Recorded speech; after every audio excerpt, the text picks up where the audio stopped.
Okay.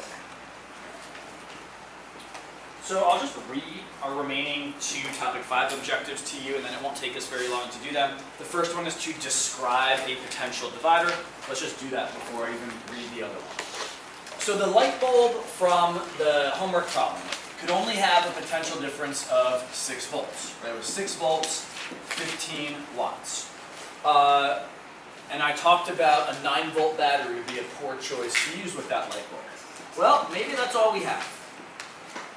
Right? Maybe that's all we have. And what did we say would happen if we used the 9-volt battery to power the light bulb? It would burn out, right? We wouldn't be able to use it. We would just burn out the filament. That would be too much current. The filament would get destroyed. So there is a way to be able to use the light bulb and the 9-volt battery. Talk real quick in your foursomes and share ideas for what we could do to be able to operate that light bulb with the 9-volt battery.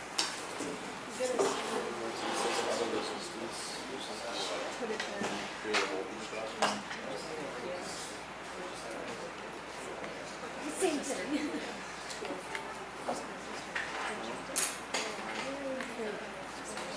All right, Cassie, what can we do? In series or parallel? In series. Yeah, we can absolutely, and it could be before or after, but we can add a resistor in series with the light bulb. Right. Now, we'd have to be a little bit careful about what its resistance was, but we would want this resistor to have a voltage drop of 3 volts. Right? If we hooked up a volt, we want it to show 3 volts, so that the light bulb would get its 6 volts that it's supposed to operate from. Now, Cassie said it has to go before the light bulb. It absolutely could go anywhere in the circuit so long as it's in series. Before or after makes no difference. I wonder if in your foursomes you could decide what the resistance of this needs to be compared to the resistance of this one. Right? You know what the voltage drops have to be. Talk in your foursomes, see if you have somebody in your group that could tell me what the resistance of this should be compared to that one. Well, maybe only 2 foursomes have somebody.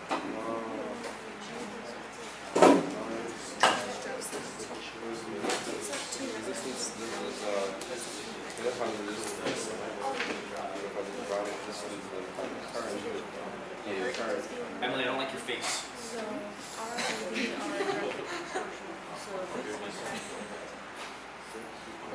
All right, Shankar, what should it be?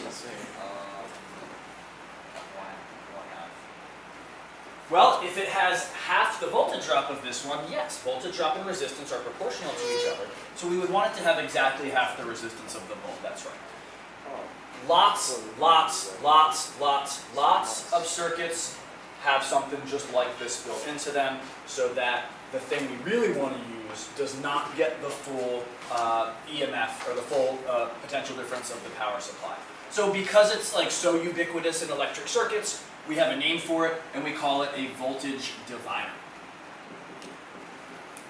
Okay, so a voltage divider is just something with resistance we build into a circuit to eat up some of the potential difference of the power source. And a resistor would be the most common thing that we use for that. That's all I've got for you on potential dividers. Questions? Yeah, not so difficult. All right, our final topic 6 objective is to explain the use of sensors in potential divider circuits.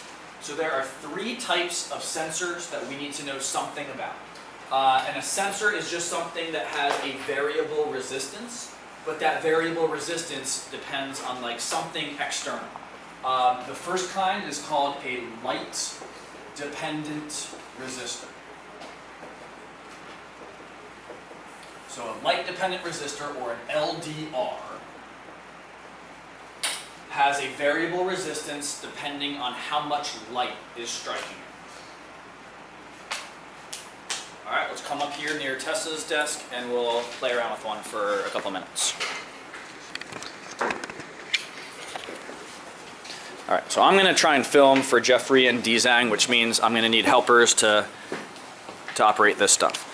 All right, so we have our resistance meter here, and then the LDRs are in the Ziploc bag on top. David, can you take one out of there, please? And Nick, can you just turn on the resistance meter? Yeah. this one? One of the bigger ones is probably better so we can see it a little better. You guys can come like closer a little bit. It's really not that big. It's going to be easier to see if we're closer. All right, so great. So there we go. Right, it's got 2 wires sticking off of it and some stuff on top that must be light sensitive. All right, so Nick, you're still closest. Can you like separate the 2 wires on the LDR and then just go ahead and connect the leads from the resistance meter to it?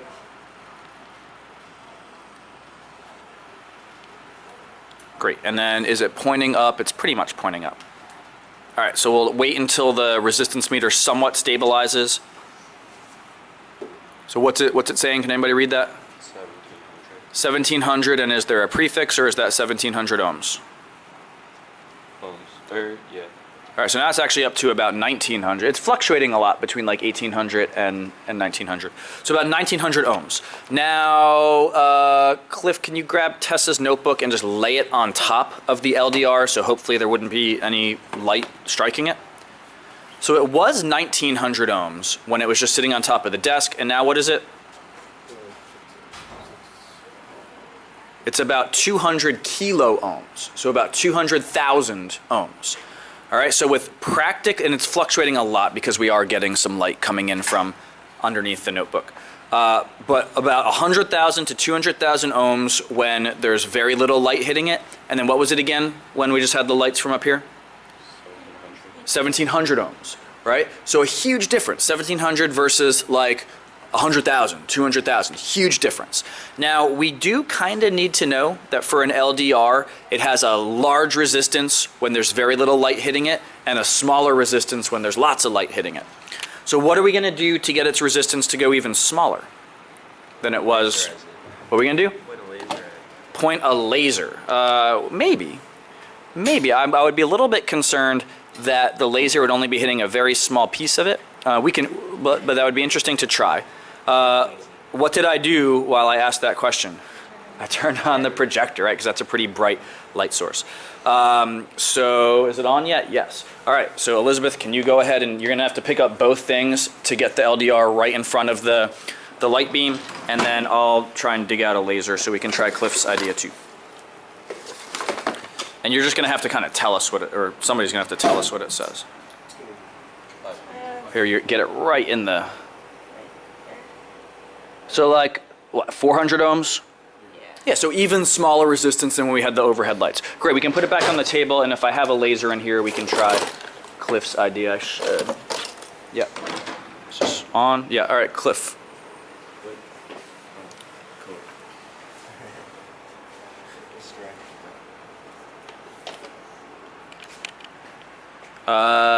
400, 300, so very similar actually to the projector. And Cliff's going back to try and get the light to spread out a little bit, or at least to hit more of the LDR. Yeah, so the more light that hits it, the smaller the resistance is. Questions about what we've seen so far before we think about applications of this thing? All right, where do we use these? Where do we find these? Floors? Is that what you said? Solar. Well, solar panels probably would be made out of somewhat similar materials to that thing, but no, I don't think the solar panel. I don't think we want to change its resistance. So remember, this objective had to do with sensors. So we want to be able to sense how much light there is external to this thing. David. Would it look like maybe like a light that like turns on at night? Okay, so if there's a light that like automatically turns on at night, that could make some sense, right? So if the resistance of this thing gets high because there's not much light shining on it, that could change which way current goes in a circuit. Sure, absolutely. Like I think there's like those little solar lights you stick outside that they only turn on at night, right? So yeah, they could use an LDR. What else? My computer that isn't working, when it is working, it kind of knows how bright the room is, and it changes the brightness of the screen depending on how much light is hitting it. What else? Nothing else? My car's headlights tend to know if it's night or not, and they automatically turn on if it's dark outside or if I go into a tunnel, right? So that could certainly use a light-dependent resistor to control that. What'd you say? Said you have a nicer car than me. I don't have that nice of a car. It's not very new, and it wasn't a very good one even when it was. All right, so other questions about the light-dependent resistor? All right, let's sit down briefly. We'll talk about a different type of sensor, and then we'll play with that one for a little while too.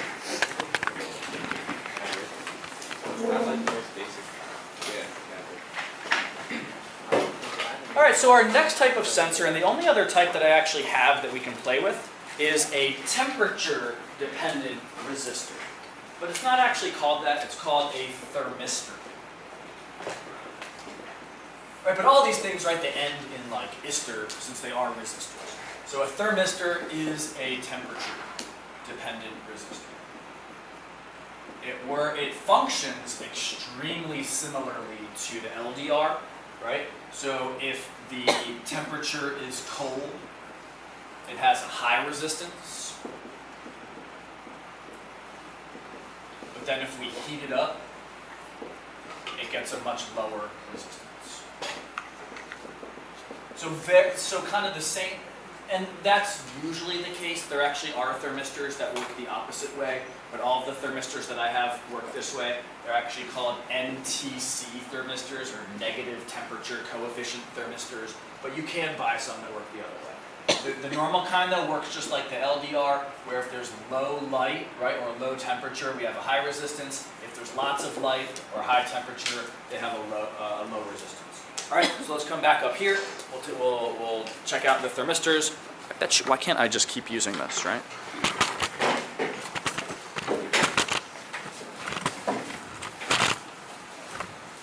All right, so I have a whole box of thermistors that have slightly different resistances. Which one do we like? Middle, right? That's the square you want in tic-tac-toe, the middle. The thermistors even look a little bit like the LDR. Really, it's just that they have the two like metal arms that stick off. All right, so let's get kind of a baseline resistance. So this would reflect the resistance of this thing when it's at room temperature. And it's pretty darn high. It says about 3 kilo ohms. Right, so 3,000 ohms at this particular temperature. How are we going to change its temperature? Oh, hold it? All right. All right. Paul, come up here. Go ahead. So it's about 3,000 ohms when it's at like room temperature roughly. And now it's dropping down to about 2.5 kilo ohms, so 2,500 ohms. And that's not even a huge temperature difference, right? Paul's going to be a little under 100 degrees Fahrenheit. It's probably about 70-something degrees Fahrenheit in here. That's not that big of a temperature difference. But we went from 3,000 ohms to now it's about 2,400 ohms. Thank you. If the projector, yesterday we put it against the projector because the projector is hotter than our body temperatures, and it went down a little bit more, not tremendously so. Where do we use these things? So again, this is a sensor. So it's supposed to be sensing a temperature. A digital thermostat would most likely use a thermistor, right? To turn on our heating system or not. So it would be like a switch that turns on our heating system or not. Elizabeth? Or a refrigerator or a freezer. Right, so a refrigerator or freezer also would have a thermostat that would turn something on if the temperature gets out of a range. Robbie? Our cars. Tell me more. Well, for one, they all have the thing that like tells you how hot or like cold the like you go when you're like doing the heat or the thermometer in the car. Mine doesn't. Well, mine doesn't have that, so you must have a nicer car than mine. Maybe. Yeah, my car doesn't have that, so I could see why it might. So maybe, Nick. Anything that turns off automatically from like overheating. Like what?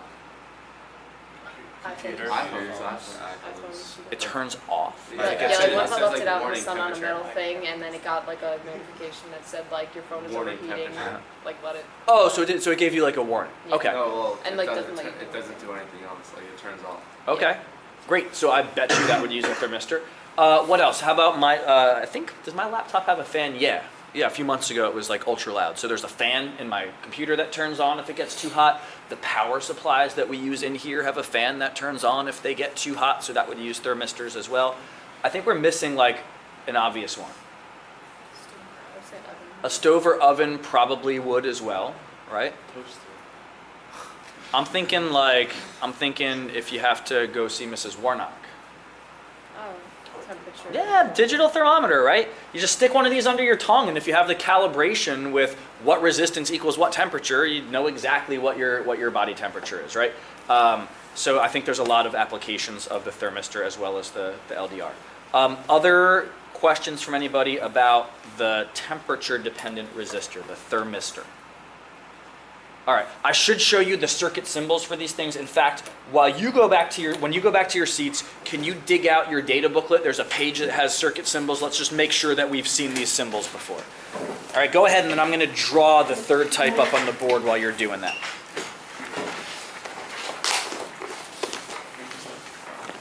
Yeah, it's in the beginning-ish.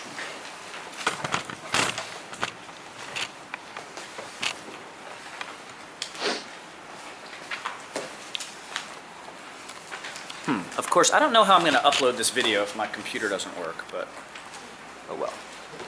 Yeah, I think you have a computer. I don't know, just like, I think it didn't like the cold yesterday. I brought it home, Thermistor. and then I turned it on when I got, well, it was already on, like when I got home. But I couldn't switch, like, I don't know what we call it, like the Wi-Fi I'm trying to connect to. What do you call that? Like you have different, like, whatever. I was trying to switch to connect to my house Wi-Fi, and it just like wouldn't do it. And so then I think I shut it down and turned it back on, and it just gets stuck on the like boot up screen. Or actually, it turns itself off on the boot up screen. And I tried a bunch of different stuff, like starting it in all the different like safe modes and single user modes and stuff. But I'm afraid I'm gonna have to have the operating system reinstalled. All right, so we found the symbols for stuff. The LDR, which have like 2 arrows, something like that. Yeah. Right. So what do you think those 2 arrows are supposed to represent? Yeah, like light, right? Like photons of light or rays of light. The thermistor, what does it look like that? All right, what's that supposed to be? Yeah, I have no idea either. I have absolutely no idea.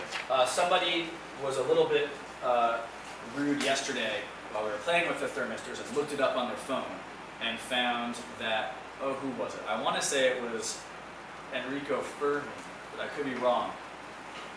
No, it wasn't Fermi. It was Faraday. Like came up with that and didn't explain why, and it just stuck.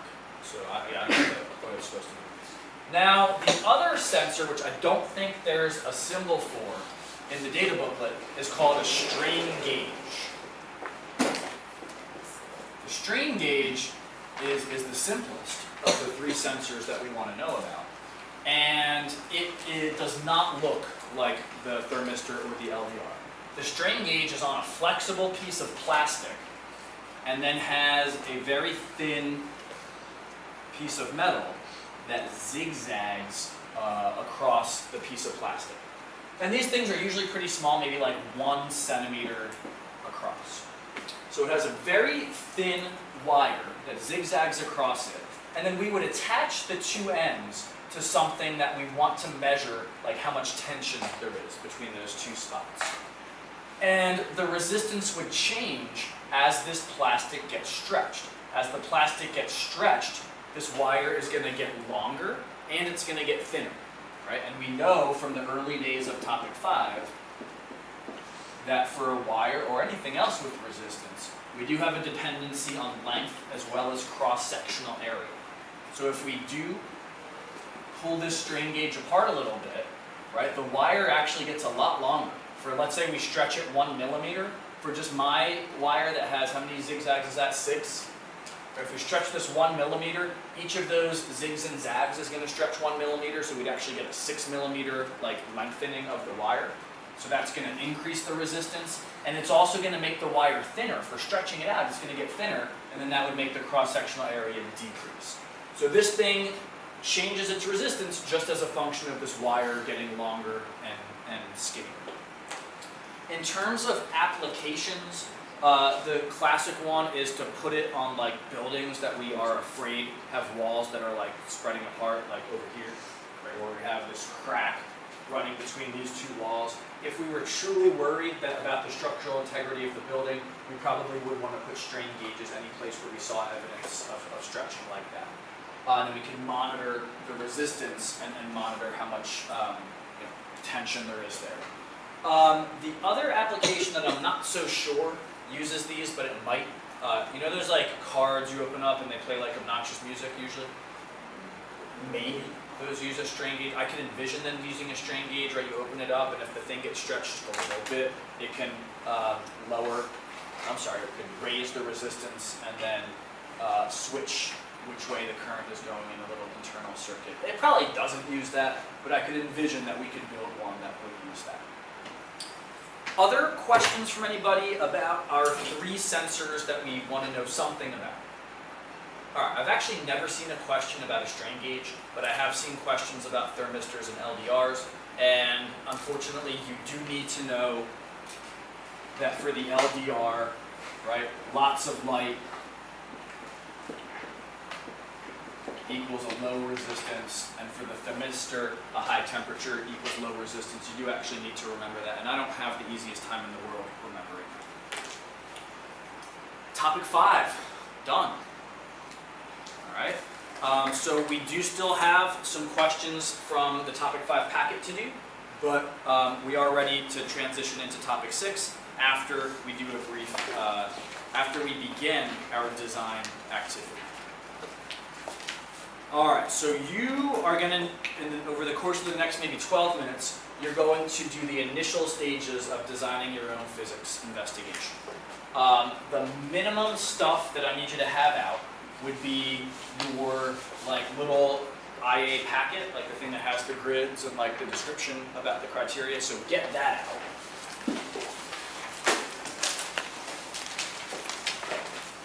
If you had notes from last class, I mean, you can have anything out you want, but I think you should have that. If you had notes from last class, get those out. And then I'd like you to have 2 pieces of paper out. All right, I'll get scrap paper out in case you don't have paper. If you don't have 2 pieces of paper, you can come get some scrap paper. I can stop recording for a while.